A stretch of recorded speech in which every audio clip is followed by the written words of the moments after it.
नियुक्ती झाल्याची घोषणा होताच येवला शहरात भाजपा युवा मोर्चाच्या पदाधिकाऱ्यांनी जल्लोष करत आनंदोत्सव साजरा केला।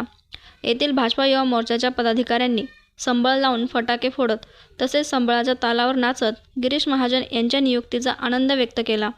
यावेळी कार्यकर्त्यांनी मोठ्या उत्साहात घोषणाबाजी करत परिसर दणाणून सोडला। गिरीश महाजन यांच्या पालकमंत्रीपदाच्या नियुक्तीचे बॅनर देखील यावेळी झळकावण्यात आले। महाजन यांच्यावर जिल्ह्याची जबाबदारी सोपवण्यात आल्याने भाजप कार्यकर्त्यांमध्ये उत्साहाचे वातावरण पाहायला मिळाले। याप्रसंगी भाजप युवा मोर्चाचे जिल्हाध्यक्ष समीर समदडिया, नानासाहेब लहरे, बापू गाडेकर, राजू परदेसी, बंडू क्षीरसागर, गणेश खळेकर, संजय कुकर, बंटी धसे, दिनेश परदेसी यांच्यासह भाजपाचे पदाधिकारी व कार्यकर्ते उपस्थित होते। बोलायचं ठरलं तर खूप काही बोलता येईल। महाराष्ट्रभरावर काही पण संकट येऊ, गिरीश भाऊंना संकटमोचक म्हणून ओळखलं जातं। तर नाशिकला कंटिन्यू भाऊंचे दौरे आणि काही पण नाशिकवर काही पण आपत्कालीन परिस्थिती झाली तर गिरीश भाऊंचा कंटिन्यू दौरा असायचा आणि लोकांचे खरे पालकमंत्री तेच होते। तर आता आम्ही येवले शहरासाठी त्यांच्या माध्यमातून या पहिले पण निधी आणलेला आहे, विकास कामे भरपूर केलेली आहे। आता पण याच्या इथून पुढे गिरीश भाऊंच्या माध्यमातून येवले शहरात जे काही आमच्या नगरसेवकांचे सर्वसामान्यांचे प्रश्न असतील ते गिरीश भाऊंच्या माध्यमातून नक्की सोडवण्यात येतील आणि भाऊ पण 100% ते सोडवतील अशी आम्हाला खात्री आहे। मी फडणवीस साहेबांचा आणि भारतीय जनता पार्टीचे प्रदेश अध्यक्ष रवींद्र चव्हाण साहेब, मोदी साहेब यांचे सर्वांचे अभिनंदन धन्यवाद करतो। तर त्यांनी नाशिक जिल्ह्याला खरा पालकमंत्री दिला।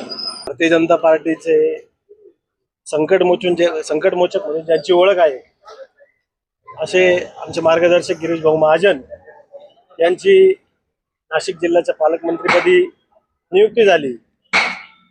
सार्थ अशी नियुक्ती त्यांची झाली, ती होणारच होती, फक्त त्यास थोडा उशीर झाला। भारतीय जनता पार्टी सर्व पदाधिकारी कार्यकर्ते यामुळे उत्साहात आहेत। आम्ही आज या ठिकाणी फटाके फोडून पेढे वाटून जल्लोष या ठिकाणी सर्व भारतीय जनता पार्टीचे तालुक्याचे शहराचे पदाधिकारी युवा मोर्चाच्या माध्यमातून या ठिकाणी मोठ्या उत्साहात आम्ही तो आनंद साजरा केला। गिरीश भाऊंच्या माध्यमातून नाशिक जिल्ह्याची रखडलेली सर्व विकास कामे शहराचे असो, जिल्ह्याचे असो, तालुक्याचे असो निश्चितच मार्गी लागतील आणि कुंभमेळाही मागचाही कुंभमेळ्याला तेच पालकमंत्री होते। याही वेळेस योगायोगाने पुन्हा त्यांचीच नियुक्ती झाली आहे।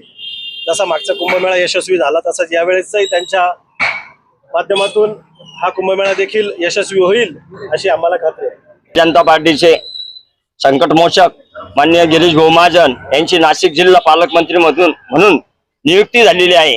त्याबद्दल आम्ही येवलेकर, भारतीय जनता पार्टी, येवला ग्रामीण व येवला शहर युवा मोर्चा व सर्व आघाड्यांच्या वतीने त्यांचं हार्दिक अभिनंदन करतो। तसेच आपण विचारलात बा या रेसमध्ये भरपूर नेते होते, परंतु मी सांगू इच्छितो सर्वच नेते तोलामोलाचे, परंतु गिरीश भाऊ जळगाव सोडून नाशिकची जबाबदारी कुंभमेळा म्हणून पार पाडत आहे आणि त्यांना मागचाही अनुभव आहे।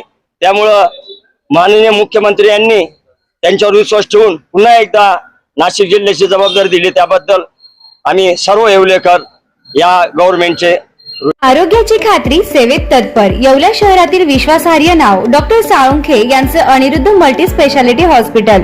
येथे उपलब्ध आहेत अत्याधुनिक सुविधा, CT scan, colour sonography, digital X ray, ICU, NICU, सुसज्ज ऑपरेशन थिएटर, फिजिओथेरपी, किमोथेरपी, स्त्रीरोग व प्रसूती विभाग, यूरोलॉजी विभाग, एंडोस्कोपी व कोलोनोस्कोपी, हाडांचे ऑर्थोपेडिक विभाग, कॅन्सर शस्त्रक्रिया, मेंदू व मणक्यावरील शस्त्रक्रिया तसेच मूत्रपिंडातील खड्यांच्या शस्त्रक्रिया। याशिवाय आयुष्यमान भारत प्रधानमंत्री जन आरोग्य योजना, महात्मा ज्योतिराव फुले जन आरोग्य योजना आणि मुख्यमंत्री सहायता निधी यांसारख्या विविध शासकीय योजनांचा लाभ उपलब्ध। आणि आता उज्ज्वल करिअरसाठी अनिरुद्ध नर्सिंग कॉलेज येवला येथे बेसिक BSc नर्सिंग प्रवेश प्रक्रिया सुरू आहे। आधुनिक कॅम्पस, अनुभवी प्राध्यापक, सुसज्ज प्रयोगशाळा आणि दर्जेदार शिक्षणाची हमी। आजच संपर्क साधा। अनिरुद्ध मल्टी स्पेशालिटी हॉस्पिटल आणि अनिरुद्ध नर्सिंग कॉलेज येवला। तंदुरुस्त आरोग्य, उज्ज्वल भविष्य।